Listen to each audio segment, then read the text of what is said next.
மன்னா. சங்கீதம் 107 6வது வசனம். சங்கீதம் 107 6. தங்கள் ஆபத்திலே கர்த்தரை நோக்கி கூப்பிட்டார்கள், அவர்கள் இக்கட்டுகளிலிருந்து அவர்களை விடுவித்தார். கர்த்தர் தம்முடைய ஜனங்களை விடுவிக்கிறவர். எப்பொழுது விடுவிக்கிறவர்? ஆபத்தில் இருக்கும் பொழுது விடுவிக்கிறவர். யாரெல்லாம் கர்த்தரை நோக்கி கூப்பிடுறாங்களோ ஆபத்தில் இருக்கிறவர்களை கர்த்தர் விடுவிக்கிறவர். உங்களுடைய எல்லா பிரச்சனைகளிலிருந்து இக்கட்டுகளிலிருந்து கர்த்தர் விடுவிக்க வல்லவர். ஏனென்றால் உங்களுடைய கூப்பிடுதலை கேட்கிற தேவன். அநேகர் தங்களுடைய பிரச்சனைகளூடாய் கடந்து போகும்போது கர்த்தரை நோக்கி கூப்பிட்டு தப்பினார்கள் என்று வேதத்தில் சொல்லப்பட்டிருக்கிறது.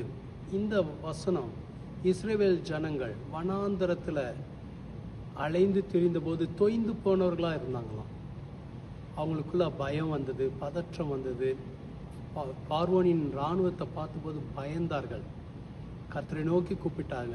கர்த்தர் அவங்கள ஆபத்துகளிலிருந்து இக்கட்டுகளிலிருந்து விடுவித்தார். இன்னைக்கு உங்கள் ஜெபத்தையும் கேட்குறார். எல்லா இக்கட்டுகளிலிருந்து விடுவிப்பார். பார்வோன் இராணுவம் பின்தொடர்ந்து வந்தபோது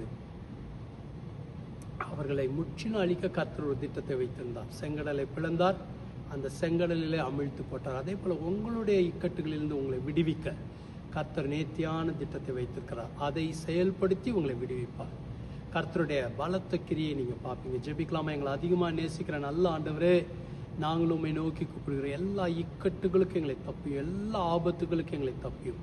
கர்த்தர் அற்புதத்தை செய்யும்படியாக நான் ஜெபிக்கிறேன். இயேசுவின் கரம் நம்முடைய பிள்ளைகள் மீது இருப்பதாக, இயேசுவின் நன்மை அவர்களுக்கு உண்டாயிருப்பதாக. கர்த்தர் பெரிய காரியங்களை செய்யும்படியாக ஜெபிக்கிறேன். இயேசுவின் நாமத்தினாலே ஆசீர்வதிக்கிறேன். கர்த்தர் பொறுப்பெடுத்துக் கொள்ளுங்க, வழி நடத்துங்க. இயேசுவின் மூலம் ஜெபிக்கிறோம் பிதாவே, ஆமென். கர்த்தர் உங்களை ஆசீர்வதிப்பார். ஆமென்.